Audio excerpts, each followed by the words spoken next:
Hey my frugal friends, wagwan. Welcome and welcome back to my channel, Frugality is Life.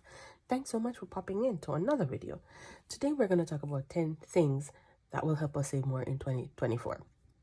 And as a side note, I was watching the news this morning. Yeah, big alert. And they mentioned that in Canada, the federal taxes will increase this year by 4.7%. Now, last year it increased by 6.3% because in 2022 it was 2.4%. What am I talking about? This is your income taxes.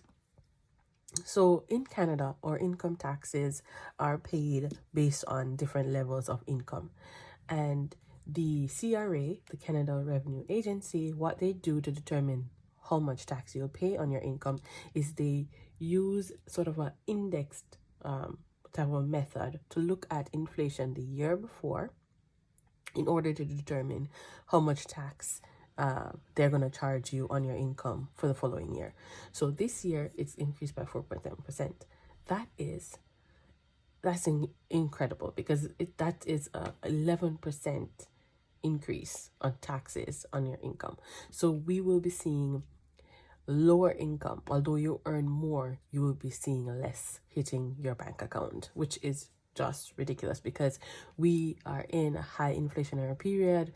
Everything is just so expensive, and now to be paying more tax on your income is just ridiculous. Anyway, that's one thing I wanted to share. So finding out how we can save more is going to be essential in just ensuring that we're retaining most of our income. So the first thing I would recommend is, I'm going to try to write this down so you can follow, and that would be to have a no spend. This can be a weekend, it can be a week, it can be a month, it can be a quarter, and then eventually you can try for a year. You can do, instead of a low spend, you can also try a low spend. So I'm just going to leave that as number one, and low spend. So what is a no spend? What is a low spend? So a no spend is you are not purchasing anything that is not essential. So you are paying your bills like you usually do, your hydro, etc. You're buying your food, but you're not buying anything in excess of that. That would not be considered necessary. A low spend is you keep expenses low. So you're practicing similar concept as a no spend, but you are able to buy a few things here and there, but you're keeping it low throughout the year. And for 2023, I think usually, because I'm frugal, I do a low spend throughout the year, but because there are times when I want to buy something. It's not necessarily a need, but it is a want. I think it will, bring value to me, and so I purchase it. So, but I usually do a low spend. So, just to give you an example, last year in 2023, I did a very, very strict low spend because I was trying to save as much money I could for the year. And I went and purchased clothes once for the year, and I purchased a pair of shoes once for the year. So I didn't do a lot of shopping. Safe to say, when I went into the store to shop, I was like a deer in headlights because I wasn't used to it. So, but I saved a ton of money and I paid off a ton of debt last year for doing this low spend. We are now just debt free. Number two, check what you have around your house before you go out buying. So this is important.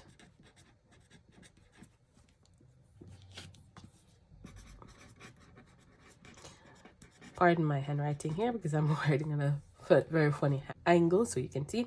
So check what you have before you go out buying. Check your utensils, check your clothes, check your food, check everything, because you don't want to go out and buy something you already have lying around the house.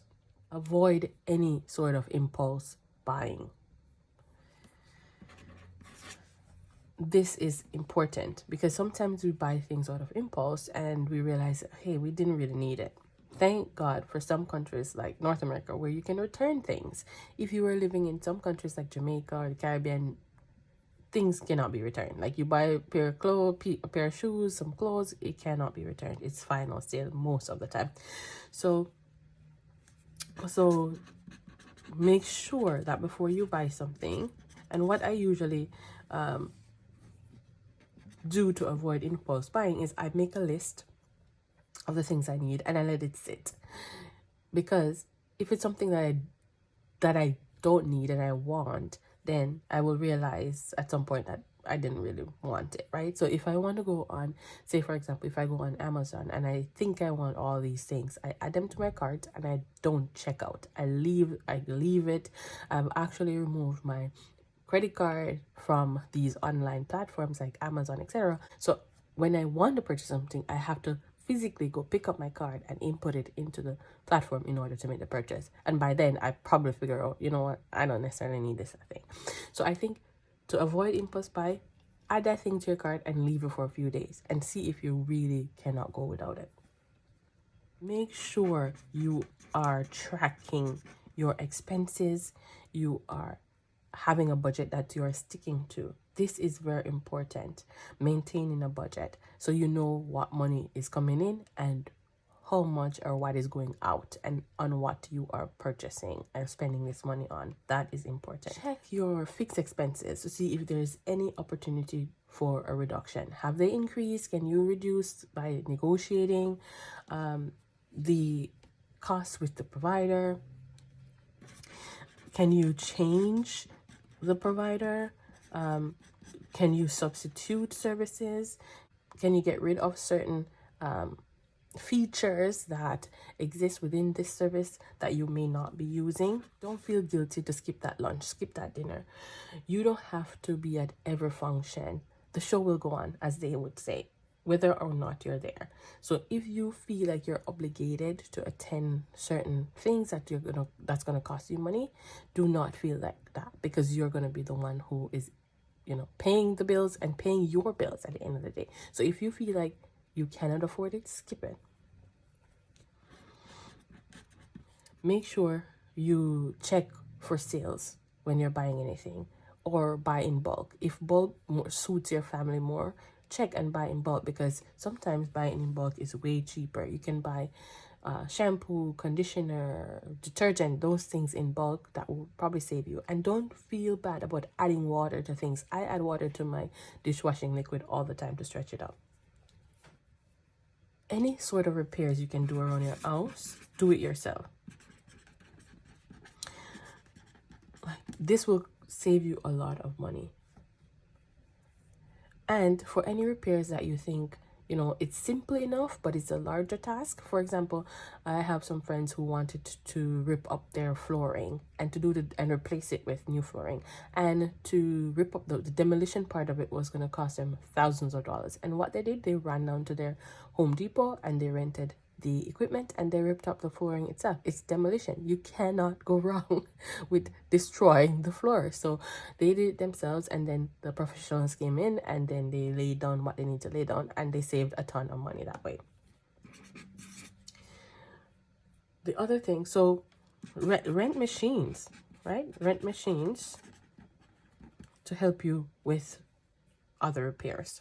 Remember, time is money. So know what is, important or more cost efficient to do yourself versus outsourcing, and vice versa. So if I know that, I can work an hour and I'm getting paid $30 an hour, but to have somebody come into my house and clean it is going to cost me $5 or $6. Okay, this is ridiculous prices, but you know what I mean. If it's going to cost me less to do that, and going to work, I'm going to earn more, then I may as well outsource some tasks. So maybe cleaning is not the perfect example, but you can check and see what makes sense. So check what is more cost efficient for you to outsource than do yourself, and vice versa. I think that will definitely save you some money, save you some time, because in 2024 we have to see what we can do to save and what we can do to cut back. I practiced a lot of these things on the list last year. Let me just add the last one. And please pardon my writing here.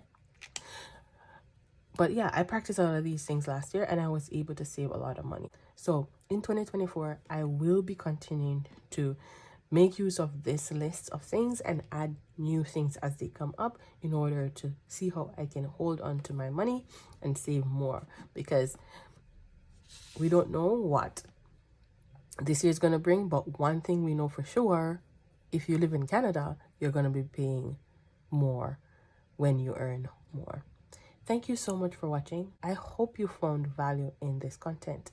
Please ensure that you leave me a comment, leave a $sign in the comment section below. If you have not subscribed, please go ahead and do so. I would really appreciate if you do. Until next time, keep budgeting, stay frugal, and walk good. Bye.